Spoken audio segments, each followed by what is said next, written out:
Hi, everyone. Thank you so much for joining us for this panel today. This is Hot Ideas for Climate Reporting. I'm Grace, and I'm the moderator for this session today. And we're going to be discussing climate change, how to cover it well.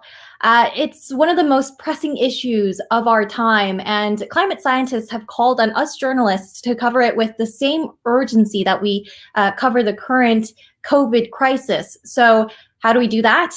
Well, we're going to ask our panelists who are experts on this subject. I want to first go around and just have our panelists introduce themselves. Why don't we start off with Audrey?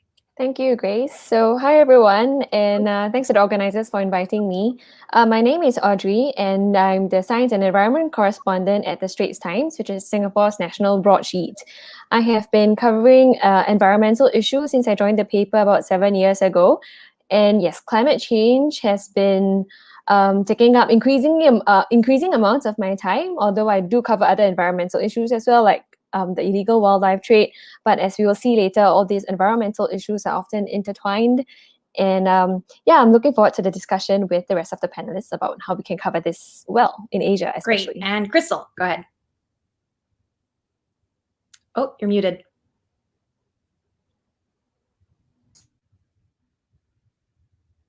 Oh, still muted. Okay, sorry about that.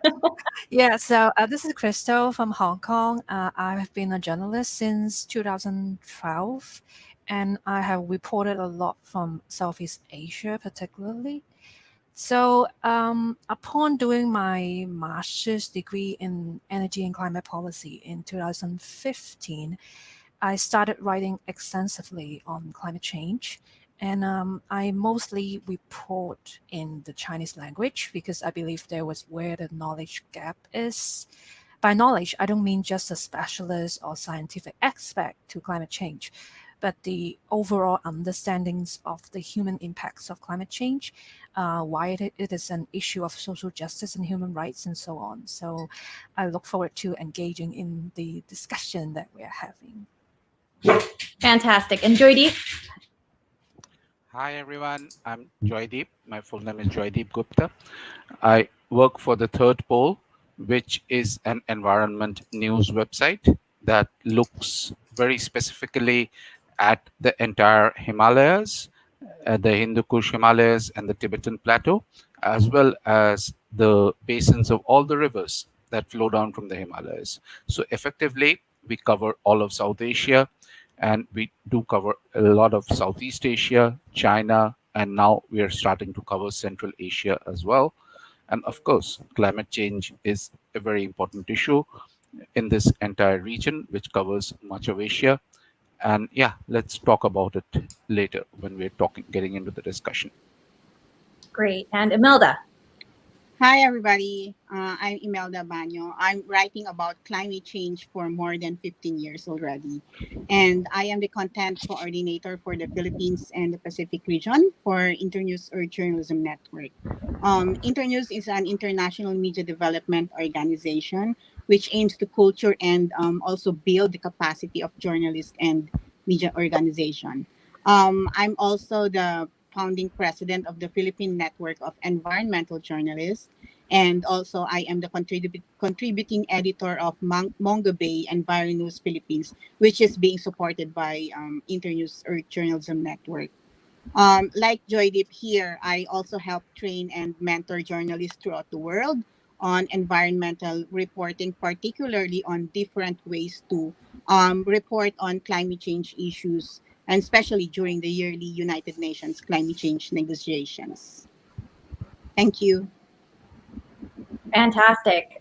So I have a few questions for the panelists, some individual questions, and then we'll have some discussions as well. We're going to try and keep it casual, but also our producers are giving out a Google Doc for those of you in the audience so that you can follow along. It'll have some links to stories that these journalists have covered, and we hope that you can either now or in your free time take a look at them because they are excellent reporting. Why don't we start off with Audrey? Audrey, you've been covering climate change for a while now. Tell us about how environmental environmental journalism has changed over the years? So I can share the perspective of the changes that I've observed at the Straits Times.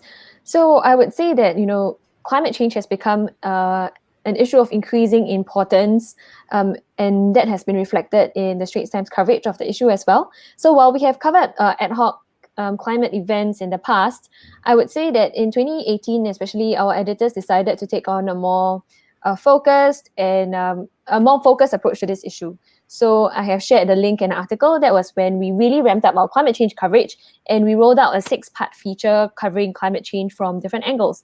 And we had a focus on Southeast Asia and Asia as well. So for example, we covered the energy issues in Southeast Asia, especially the use of coal versus renewable energy. We covered the issue of coral bleaching in 2015, I think, because of the El Nino event. Then the Great Barrier Reef suffered immense bleaching, and that also affected the reefs in our region. So we also covered the impacts of ocean warming on biodiversity. I went to Cape Town because, if you guys remember, at that point, Cape Town was in danger of having all their taps turned off during the day zero water crisis. And here in Singapore, where we don't have any natural water resources of our own, I think the issue of water scarcity has been really important for us. So I guess since 2018 to date, climate change has definitely been nudged up on our national agenda as well, with our Prime Minister mentioning it in a big national speech last year. So since then, we have seen a lot more coverage, not just at the Straits Times, but in other publications in Singapore as well. And I think that has definitely improved or increased the conversation around this issue here in Singapore. But environmental issues are not just restricted to one country, especially for Singapore. We're such a small country. So we do hope to expand the coverage to more climate issues that's affecting both us and our neighbors in the region as well. I'm just curious, with a show of hands from our panelists today, who among you feel like climate change is a mainstream issue that you're able to cover very easily in your newsroom? Okay, so one hand. I'm curious to know how you guys think we might be able to change that. Maybe that's a discussion we'll have in a little bit, but let's start with another question for Crystal. You have some great ideas on how we can diversify the kind of stories that we can pitch to our editors. Tell us a little bit about that. Honestly, I am not sure if I'm in the right place to offer any advice, but I read a lot, and since my primary concern is about the human impacts of climate change, and as we know that climate change and its multifaceted impacts intertwines with basically everything from the food we consume, from the communities that are on the front line, from the technology that we can use to adapt and mitigate the impacts of climate change. So I read a lot, and I always find an angle that could resonate with my readers well. So in one of the stories that I share with the audience, which is about the illegal trade of South African abalone, I could see that the main issue that would draw my readers' attention is how popular South African abalone is in our markets, and how it actually traces back all the way to South Africa, where it has been poached on the shoreline, and how it is actually affecting the species and affecting the local communities. So I think that's one way of doing that. And but at the same time, I don't think that we always have to find a relevant point of interest in order to make a story informative on its own right. There are issues that simply warrants our attention, and how accurate and how we can effectively communicate the gravity of the issue, it's up to us. So my newsroom director used to have this saying, as journalists, we need to be feeding our audience some meat and some veggies. There are stories that, people will just clamor onto and they want a piece of it. And then there are some stories that maybe they're not interested at first, but it's good for them. They should know about it. And so it's our job to make sure that they get those nutrients. So I think you have a very, very fair point there. Let's move on to Joydeep. I wanted to talk to you a little bit about politics and the environment. It's very difficult to speak about one without the other because policies affect the environment so much. So tell us a little bit about your experiences covering politics and the environment. Okay, and in fact, it is politics because of which I raised my hand earlier when you asked for a show of hands, because environment and especially climate change is so political that it's all that is required is for people to be aware of that, for your stories to be on prime time or on the front page. In fact, if you do that, you should the best thing to do is to forget about that label of an environmental journalist, which sort of ghettoizes you. It's not a ghetto or a silo you should be in, because it is definitely mainstream. I'll explain with some examples. Now, look at the basic reason for climate change. As Audrey pointed out, it's about uh, overuse of coal, and therefore the emissions in the atmosphere. Now, the moment you start talking about coal versus renewables, you are being political. The moment you start talking about coal versus renewables, you are getting into vested interests, who very often are behind various political parties. The moment you start talking about renewables, then you are pushing another set of people who may be good, bad, but you have to be aware that you are pushing another set of people, and it is important to be aware of that. When you're talking about climate change impacts, the biggest impact quite often is in the area of water availability. Suddenly too little, suddenly too much, floods, droughts, they're all political. If you very recently we had floods in China, in India, in Nepal, in Bangladesh, in Bhutan, in Thailand. So, and when that happens, it's completely political, because then the governments have to scramble and find ways to handle the situation. So, writing about that, why it's happening. Right now, there are locusts breeding in the deserts of Pakistan and India, and the breeding is going up because this year's monsoon rain in South Asia is more than usual. Now, locusts hit food crops. That's completely political, and that's why I think it's very important to be aware of that and put it up front. Don't be scared of putting it up front. Put it up front. That's the way you'll get your audience. Perfect. And that kind of brings me to my next question. Imelda, you're in the Philippines. It's one of the countries most affected by disasters all year round. So how do we cover climate change and disasters well? Thanks for that. So across Asia, people have noted the impact of climate change.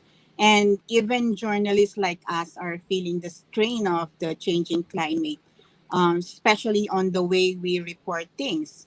For one, experts dub the Philippines as the laboratory of climate change and natural disasters. So just to let you know of the picture here, with more than 7,000 scattered islands and more than 100 million population, imagine that. So we have earthquakes, volcanic eruptions, strong typhoons with an average of like 23 a year. Name it, we have it. So it's really something that we journalists have to write for in the Philippines, and I think it is transforming lives, and it is hard to ignore its human face or human dimension of telling the story of climate change and natural disasters. especially on the plight of the vulnerable people, like the women, children, and the elderly. So that is where our focus should be in writing climate change and the highlighting the human face of climate change reporting and focusing more on solutions journalism. If we say solutions journalism, we rather tell the story about the impacts of a changing climate that strike the fear and paralysis in readers. Um, Let us ask ourselves, how can we highlight ways that people around the world are responding to these problems? I think covering solutions is one answer. The way media frame climate change stories also matters. Right. And when we had our, pre-panel discussion, we kind of talked about sensationalism and how framing is so important when we talk about climate issues. I just wanted to ask our panelists, do you have any tips, general tips for journalists on making sure that you're doing a very balanced report and not making your report too sensationalized when you're covering climate events or climate related topics? Does anyone want to put up their hand? Maybe I can chime in here. Yeah, so at the Straits Times, I cover both environment and science. So for me, one way that I often go about trying to balance out the sensationalism element is to just stick to the science. Yeah, and with climate change, there's a lot of scientific literature out there. So I try to incorporate comments also from scientists or data driven. So I try not to use superlatives in my story unless it is backed by data. Like for example, this heat wave is the worst on record, because then you would have data to back that up. Yeah, and yeah, that's Sure. one way I And go Crystal, about doing it. you kind of have a lot of experience working with scientists and asking experts. Do you have any tips on how to interact with those kind of people? I just think a lot of that boils down to the basic principle of being a journalist is to do your homework first before you approach anyone that you want to interview and feature in your story. I mean, in terms of the issue of expertise, when we talk about environmental journalism in general, I don't think you need a specialized degree in order to cover climate change. No, I think it just happened that I did it and loved it. A lot of that is about your journalistic rigor and also about your newsroom allowing you to develop the expertise by allocating the resources as well as the dedicated coverage on climate change. You can actually bring your own academic training into it and gradually build your niche, because climate change matters to all sorts of discipline, be it law, business, tech, or sociology. So, of course, this also has to do with the awareness in the newsroom. When I first started out and wrote about climate change, maybe 8 or 9 years ago, I was always told that the issue was not localized and relevant enough to local readers. But of course, the issue has, the whole trend has changed, and I think Imada can share more insights into the capacity building that we need in newsroom in our region.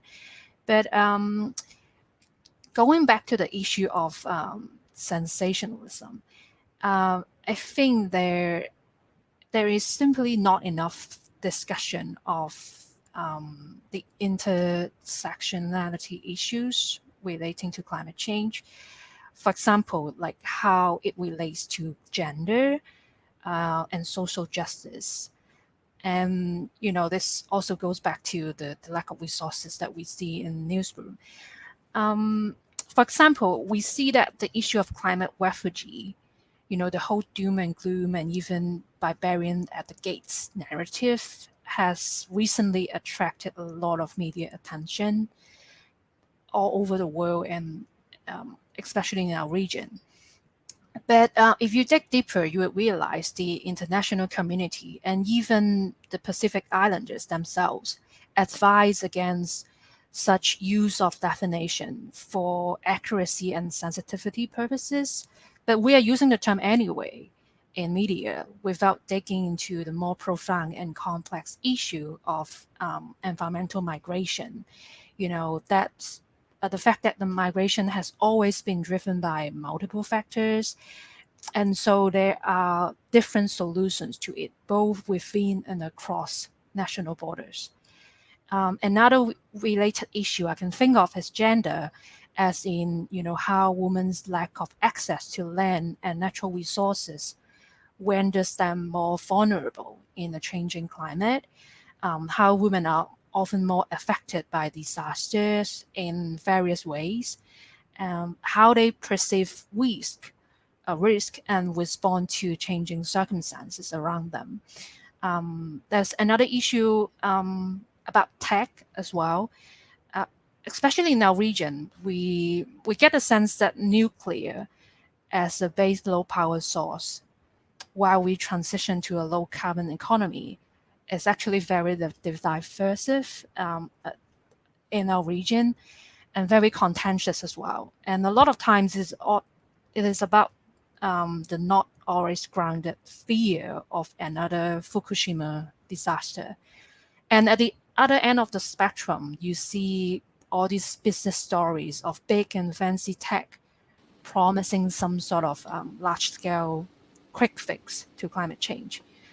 But not a lot of readers get that the technology that we need to help people adapt to climate change has to be context-specific, and they can also be small and community-based.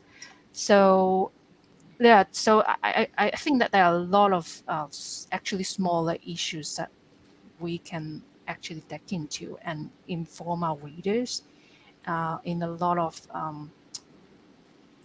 diverse ways. For example, what Audrey just mentioned, it can be data-driven, it can be visualized, it can be something we see small, but that has actually a very profound implications to a lot of people around the region. So, yeah. Great. I just want to go back to something you were mentioning earlier about women and covering minorities. That's something that Joydeep, you do a lot. I was wondering, we were hoping to hear some of your insight on this and how we can cover those sensitive topics better. Okay. Yeah. In fact, I'm going to sort of buttress what Audrey and Crystal have just said with an example. As Imelda was saying, we are colleagues in the Internews Earth Journalism Network, under which we help reporters. And for the last 3 years, we have been running a project to help reporters through workshops and story grants along the coasts of the Bay of Bengal in India and Bangladesh. And when we started this, we started taking reporters to the field. We started interacting with fishing communities to see what their problem was. And we kept coming across this problem of women suffering from reproductive health issues and high blood pressure. And we started trying to figure out what was going on. And then we spoke to scientists. We got samples analyzed. And then we found that since they were too poor to drink bottled water all the time, they were drinking water that had turned saline due to seawater ingress into the groundwater, which was being pumped up. And they were both men and women were drinking that saline water. Everybody's blood pressure was going up. All of us know that if we have too much salt in our food, our blood pressure goes up. But during pregnancy, this became a dangerous problem. And people started having pressure-related issues during pregnancy. And we found that all over the coast of Bangladesh and the eastern coast of India, wherever we looked. So people, the reporters we were talking to, they started doing a lot of these stories. And so this is something that actually, again, brings climate change to the front page and to prime time because it's hitting people's health directly.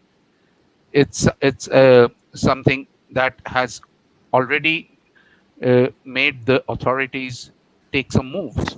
There are cases now that because of the stories that our mentees did, that fresh water sources have been identified in some villages. Fresh water is being piped from as far inland as 20 kilometers, all because of the stories we had done, and our mentees had done. Very recently, there has been an excellent long form story out of Bangladesh on how this thing is getting worse. The whole problem, the number of uterus removal surgeries along the coast of Bangladesh has exploded because of this, because of there's so much salinity there.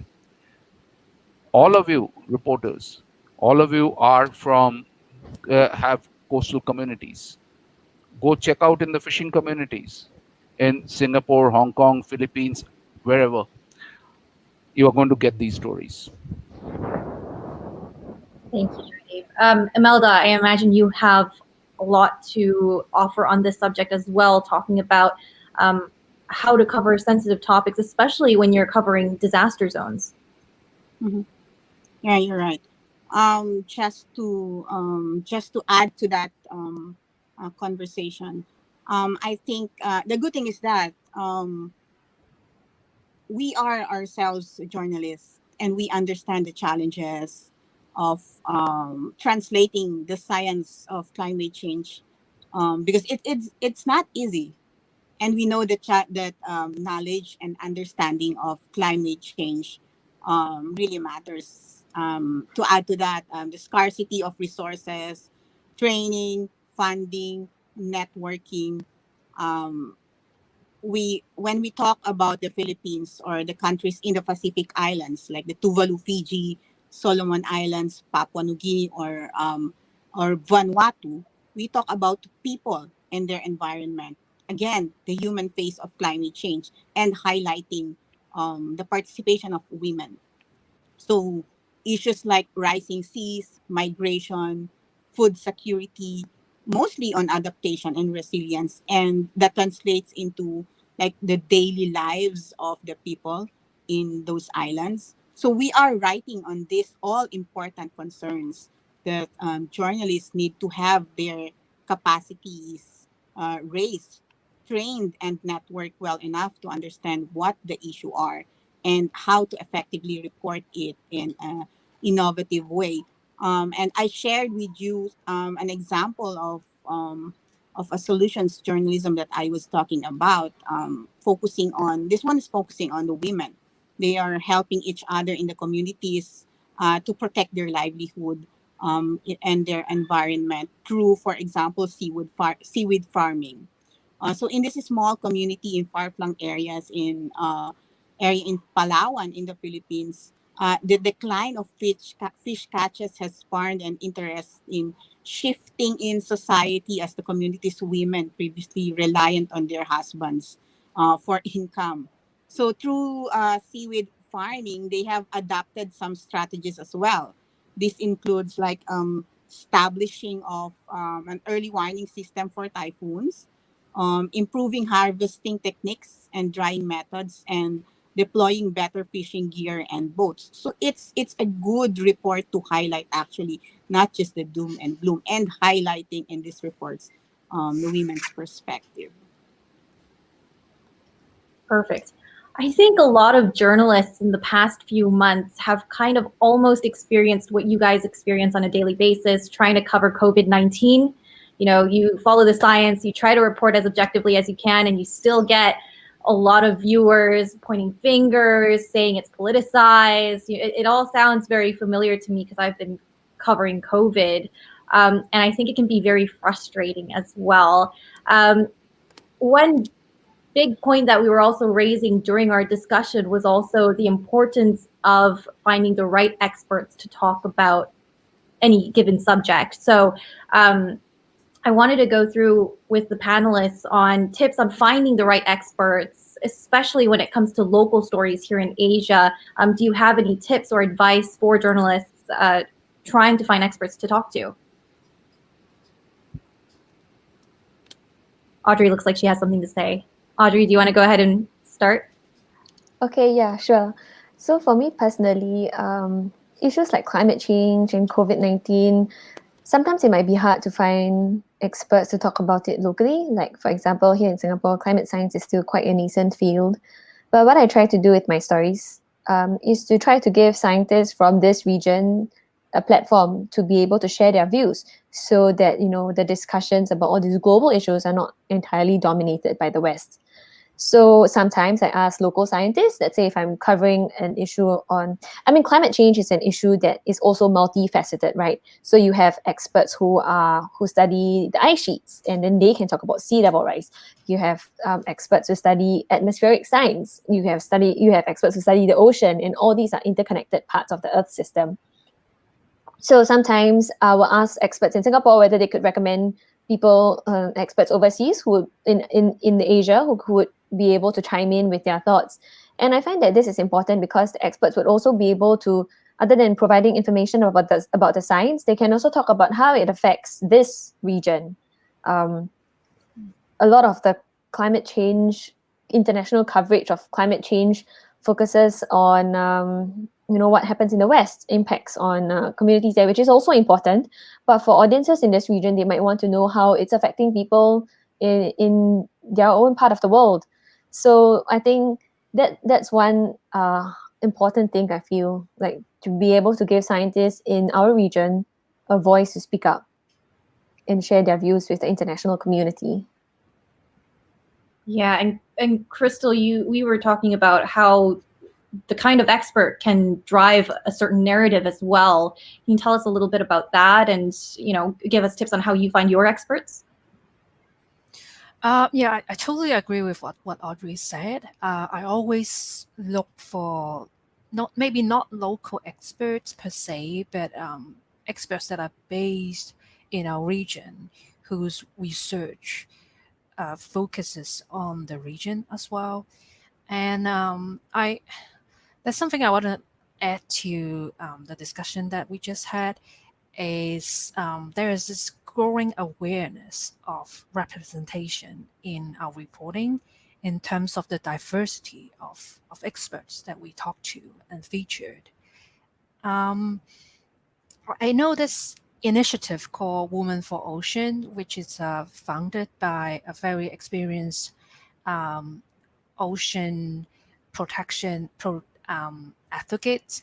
So what she does is she makes a directory and an online platform for women experts in the ocean space across the globe to sign up, so that if journalists wants to look for, say, a woman expert in a certain area from a certain country or region, then you can look up on the directory and find the person that is most suitable to what you want to find out. So I think these are some of the resources that are already online, but they are not made aware among journalists. So yeah, I think this is something that we can work on as well. And of course, if you do read the research, I always try to find out like who the authors are and how I can contact them. And a lot of connections are actually made on LinkedIn or on Twitter. So there are a lot of Facebook groups connecting experts and journalists from across the world as well. So I think being a journalist, you have to be resourceful and take the initiative of reaching out to people. But of course, do your homework first. Of course. And Joydeep, I'm curious, you cover a lot of indigenous communities, mountain communities. How do you find the right experts to talk to when you're writing stories about such specific communities? Oh, there are experts on everything. It just as Audrey and Crystal pointed out, the issue is just finding them. So there are one of the best sources actually for experts in your region in various subjects is to go to the IPCC, the Intergovernmental Panel on Climate Change. Go to their website, look at the list of authors by country, by region, and there you'll know if, for example, as you just asked, that if I'm wanting to look at an indigenous community in the Tibetan plateau and how climate change is affecting them, there will be 10 PhDs on that subject.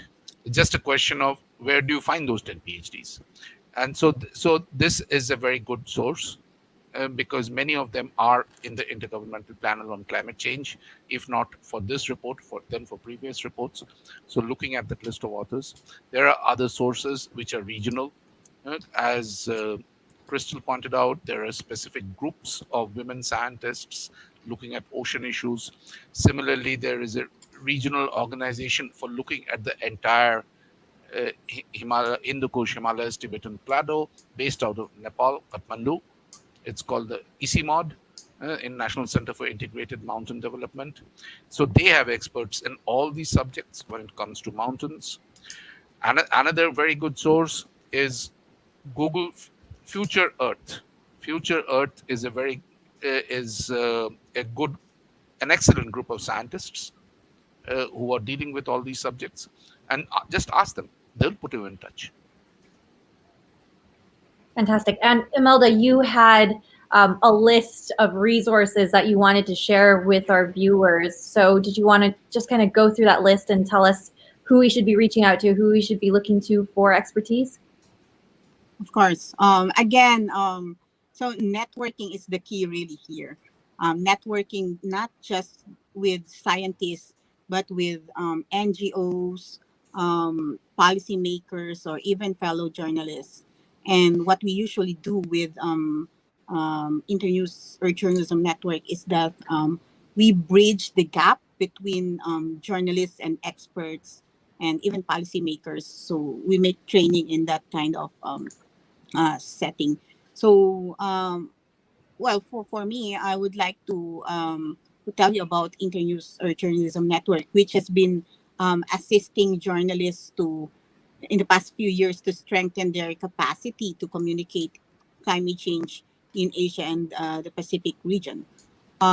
See, if you go to earthjournalism.net, you'll see a lot of resources um, and present project there, like Joydeep mentioned about the Bay of Bengal project already, Data Journalism Initiative project, the EGN Asia Pacific project, wildlife journalism, biodiversity, the climate change media partnership, of course, and investigating wildlife trafficking. So with EGN, we provide the opportunity for them to share the experiences, approach, or even the challenges of reporting climate-related issues. So we share this through training, through development of knowledge materials, and support for story production, and even capacity building for media organizations, and fellowships for global environmental conferences, and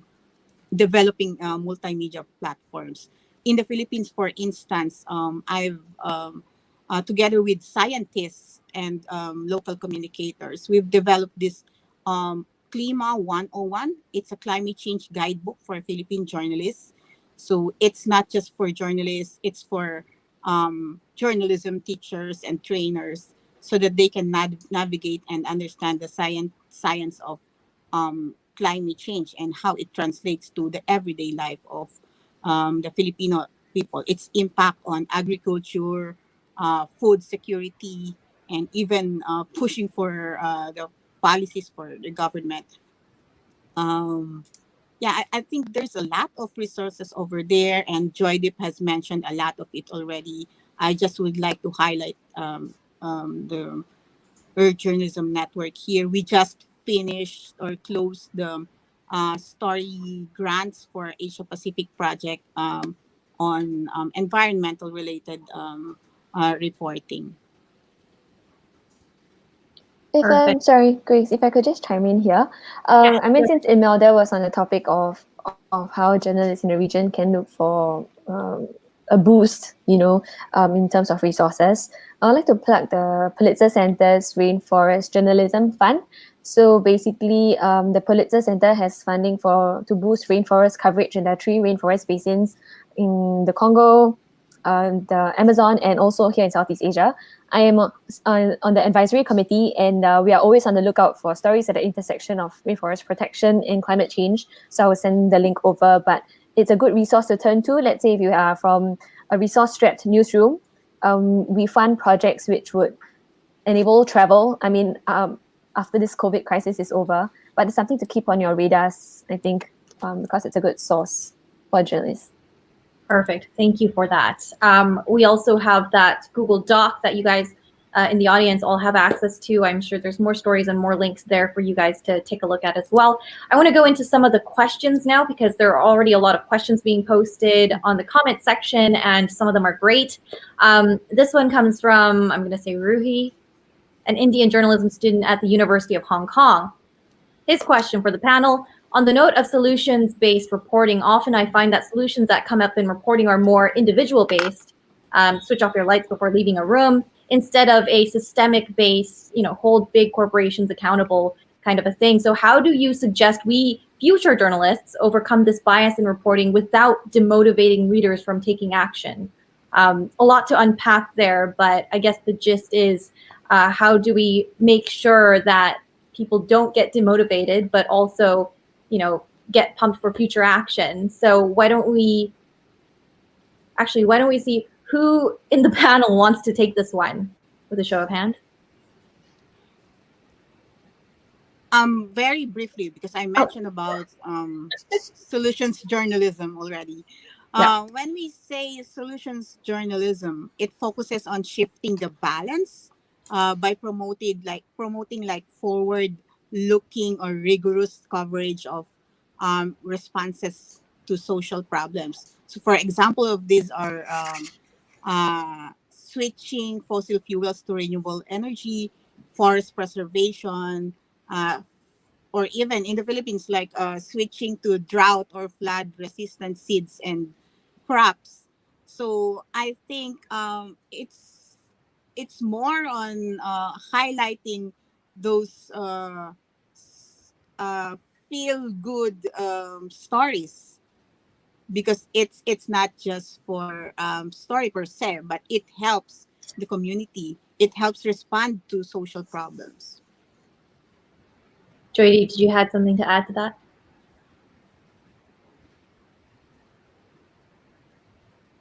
Sorry, I was muted. No, I'm happy to sort of endorse what has just been said on this. And when it comes to solutions, there, as Ruhi has correctly pointed out, there are micro and macro solutions. And it's important when we're doing these stories to point that out, that it's not just a matter of switch off your lights or wear your jeans 3 times before putting it in the washing machine. Don't put it in every time you wear it. So that's micro, and that's important. At the same time, the moment you start talking about using solar and wind, you're going into macro. Even though you may be putting it up on your rooftop, it starts affecting the entire electricity system. So you are talking big, actually, without realizing it, you're talking big there, because you're talking decentralized electricity rather than a centralized system of electricity generation and distribution. So it's important to do both and be clear about both. Yeah. And you had something to add as well, Audrey? Yes. So I think that is a great question. It's a question that I've been thinking about a lot, because, when you talk about climate change, there's also a lot of criticism against the narrative that, it's all about individual action and just turning your air conditioners off or recycling that bag or not using a plastic bag would save the climate.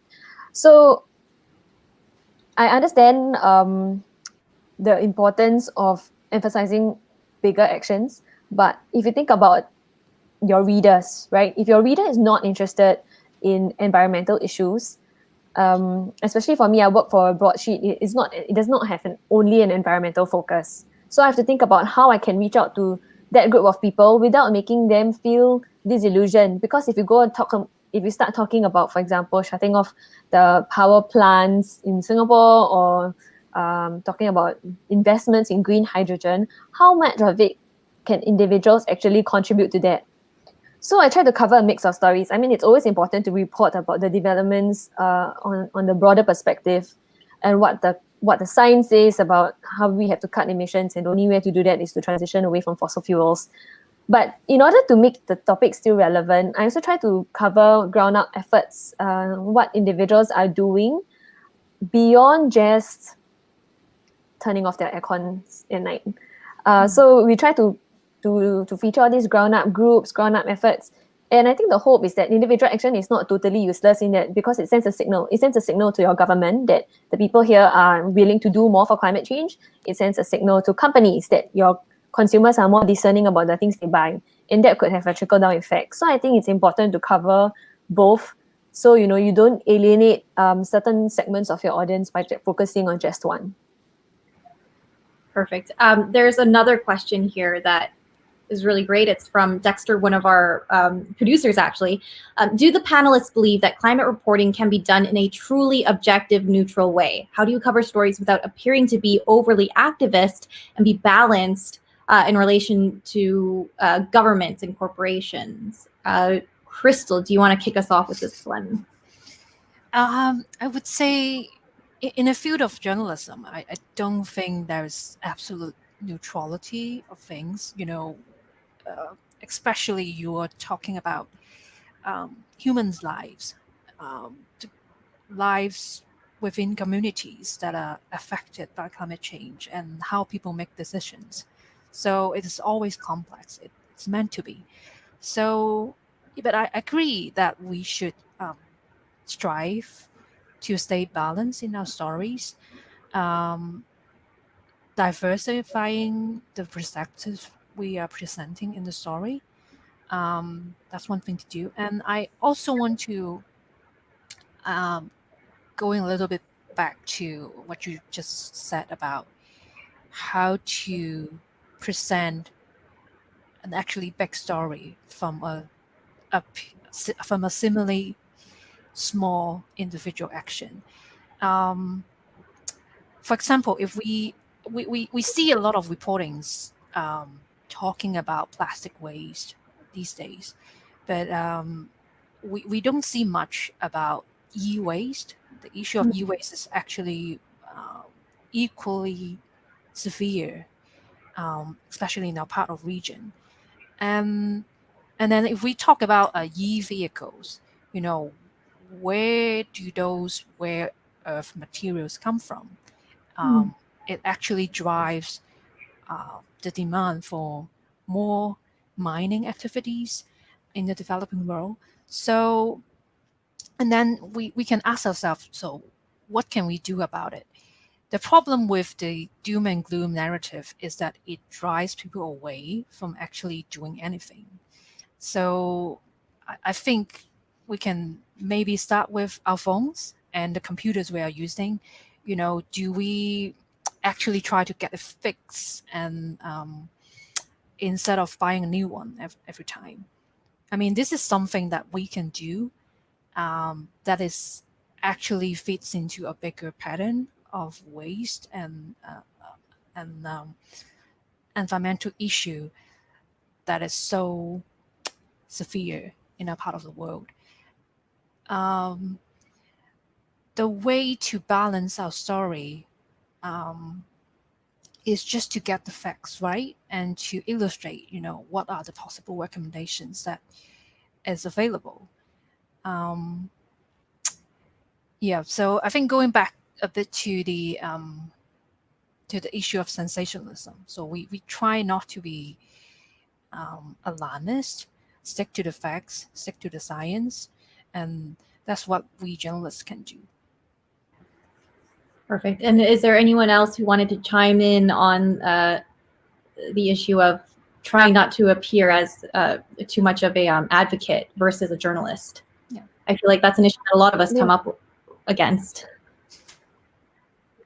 Yeah, so especially if you are in a newsroom that does not have an environmental focus, sometimes when you pitch stories, you might also some of your editors might think that, you are pitching this because you're an activist and stuff. So I think I think for journalists, this is an important balance to be struck. But one tip I got from one of my editors is that, you just have to show them why it is not a leftist cause. You have to show how climate change is impacting people's lives, it's impacting people's livelihoods. It could impact the economy and society. For example, the illegal wildlife trade. For us environmental journalists, we know about the harm that it can cause to native wildlife populations and the whole supply chain along the way. But it was not until the pandemic, which was traced to a wildlife market where you have wild animals in close proximity to humans, that people could realize that environmental issues do not just stay environmental issues. They could actually impact people's lives and livelihoods. And I think that is an important balance to strike. Sometimes it's no good trying to say, hey, listen to me, this story is good because climate change is important. Sometimes maybe it's about showing, not telling. And I think that's something to keep in mind. It's a skill that you have to develop over time. The more editors you talk to, the more skeptics you talk to, and just have to show them that, environmental issues do not just stay as environmental issues. Right. Joydeep, go ahead. As an editor, I would never accept a story just because a reporter came and told me it's a climate change story or an environment story. For me, the news value of that story is of paramount importance, and that is it. And I definitely do not want activist journalists covering it. It's very important to keep that line intact. Of course, activists are our sources, but they're not our only sources. And it's extremely important to carefully cross-check whatever activists tell us, just as important as checking whatever a company spokesperson tells us or what a bureaucrat tells us. It's just as important to cross-check what an activist tells us. So yes, we are not activists, and it has to be very clear that that line should not be breached. Perfect. Why don't we go into another question now? This is from Catherine Chang. With the news cycle dominated by multiple competing issues right now, how do we maintain focus on the climate and demonstrate how they're all interconnected? Imelda, did you want to jump in and answer this one? Yeah, very briefly. You just talk about the relation of that story to the everyday life. Did you have any examples from any recent coverage that you've done that relates to maybe the COVID issue or any other pressing issues that's kind of on the mainstream right now? Yeah, like for example, for the COVID issue, the medical waste that is being dumped into the rivers or into the body of water. I think that's one issue that we can highlight, and it can steer debate in the community. So that's also related to climate change issues. Right. Did anyone else have any? Yeah, maybe another angle is green recovery. So you've seen some economies talking about they've been injecting large sums of money to restart their economies, and there's a lot of talk about green recoveries, like countries like South Korea or Germany. They have pumped a lot of money into clean energy. So that's a good segue to talking about why it's important, because even though the pandemic could eventually be quelled, you still have the looming problem of climate change, which would probably have the same impacts on the global community if we don't do our best to tackle the emissions now. Yeah, and the fact that deforestation would remain as a main driver to a lot of growing risk of zoonotic diseases that would affect a lot of people's lives. I think nature-based solution is something that a lot of journalists can look at, like how we don't need to rely on like all these big technological quick fix, but to just looking at protecting our natural habitats and our forests and our water. Right. time is flying by. We only have about 5 minutes left in this panel. So I just wanted to go around to each of our panelists for about 40 seconds, 50 seconds each. Any last thoughts that you wanted to leave our viewers with? Let's start with Audrey. Me first again. Okay, yeah. So basically, I think that one important takeaway is that as environmental journalists in Asia, we have a role to try to boost this discussion in the region with a focus on what's happening here. And I think that could be done on a few ways. First would be, showing how it's impacting the communities, the vulnerable communities here in this region. So they have a seat at the table in the global discussions. Second would be elevating the position of our scientists from this region as well. So when you talk about when the international scientific community comes together and they discuss the issues, the voices from this region are not left out. And the third one would be just boosting environmental consciousness here in our region. Perfect. Crystal? Wow, I have nothing else to add to what Audrey has said. Yeah, but I think if you work for a newsroom, I think just make a strong case to your editors in terms of why it is important, how the story can have implications in informing the decisions and the choices that we make.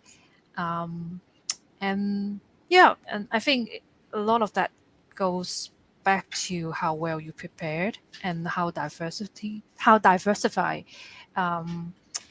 your perspectives that you're getting from the interviewees. So, yeah. Great. And Joydeep, any last thoughts from you? Well, all I will say is that the stories are all out there.